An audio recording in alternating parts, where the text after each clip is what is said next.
Hi guys! Another day, another vlog. So for today's video, samahan nyo nga pala kami gumala kahit saglit lang. Char.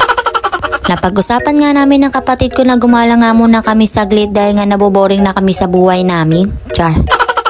Dito nga kami pumunta sa may SM South Mall dahil nga dito nga daw kami magpipicture ng mga aesthetic. Char. Ang dami nga pala namin gustong galaan ng kapatid ko kaya lang tinatamad pa nga tong mga taong to kaya naman hindi talaga matuloy-tuloy. Gusto ko nga din talaga na araw-araw akong may ina-upload ng mga video pero dahil nga tinatamad ang taong to kaya naman hindi talaga nangyayari. Nauubos na nga lang din talaga yung oras ko sa trabaho kaya naman kada uuwi ako dito kung hindi pagod ay antok. Char.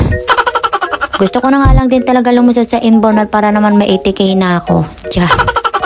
Wala naman ako ibang kasama dito kundi yung mga kapatid ko kaya naman for the go. Char.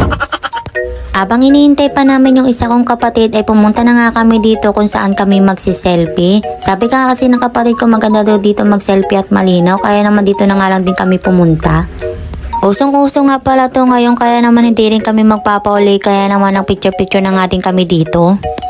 Nagtingin-tingin nga muna kami dito sa loob kung ano nga yung mga ganap at ang tanong na nga din kami kung magkano nga yung rate nila dito.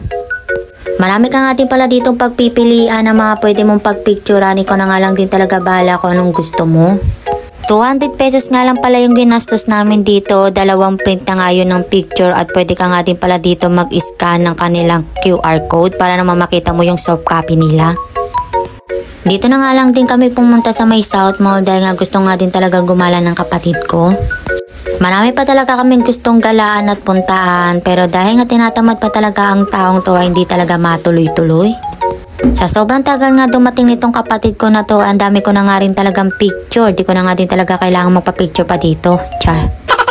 Every time nga din pala talaga nagagala kami, kailangan nga din talaga matuloy na to dahil nga marami pa kaming pupuntaan at naka-schedule ang bawat gala namin. Char.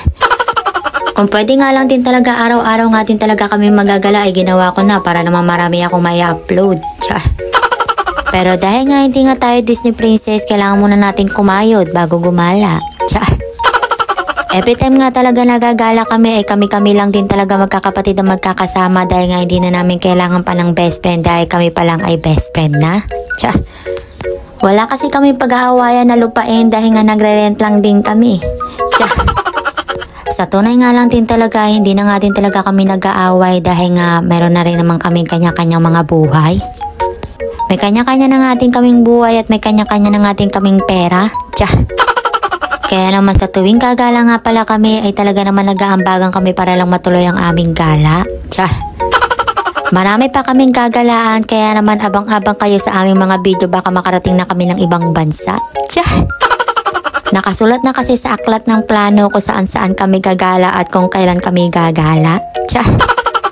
Sa sobrang daming pagpipilian dito, hindi ko na nga din talaga alam kung ano talaga yung susuotin ko. Basta suot na nga lang din talaga ako dito. 3 picture at 2 print lang din talaga yung magagawa dito. At sa 3 picture na yon dapat iba-iba yung mga magagamit nyong kasuotan o yung mga design na gusto nyo. Tig-3 kami ng design ng mga kapatid ko pero ito nga lang din talaga yung nagustuhan ko kaya naman yung iba hindi ko na nga din talaga nakuha. Bago nga pala kayo pumasok dito sa loob, dapat ready na nga din kayo pati nga yung design na gagamitin nyo para naman picture-picture na nga lang din kayo dito. Pero syempre bago nga muna kayo mag-picture-picture dito, kailangan i-set up nyo nga pala muna yung gagamitin nyo at syempre kailangan nyo nga din muna magbayad. Nahirapan na nga ako mamili ng design na gagamitin ko. Nahirapan pa ako mamili dito kung anong design ng gagamitin namin. Kaya naman sabi ko nga sa kapatid ko siya na nga mamili kung anong gusto niya. Kahit anong design naman talaga ay pwede naman at carry na yan dahil nga as long na mas maganda kami. Tiyah. Pag maghuhulog nga pala kayo ng pera dito dapat hindi lukot-lukot kasi sinusukan ng machine. Pagkatapos nyo nga pala mag-set up nyan at mag-ready na nga din kayo dito dahil nga magpipicture-picture na nga din pala kayo dito. Dahil nga hindi nga model ang mga taong to kung ano-ano na nga lang talaga yung mga post na ginawa namin dito basta makapag-picture na nga lang din kami dito. Pagkatapos nyo nga palang mag-picture-picture dito, syempre pipili na nga kayo kung ano nga palang magandang picture ang gusto nyo.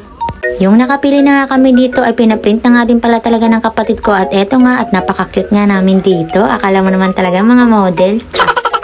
At syempre, nung pagkatapos nga namin mag-picture, syempre hindi mawawala dito yung kainan. Dito nga din pala kami kumain, kung saan kami kumain ni Boy. Kaya nga malapit lang naman dito yun sa South Mall. Kaya naman, dito ko na nga tatapusin ang aking video. Don't forget to follow and subscribe sa YouTube channel, Facebook page. At huwag din kalimutan i-share itong video ko. Thank you for watching!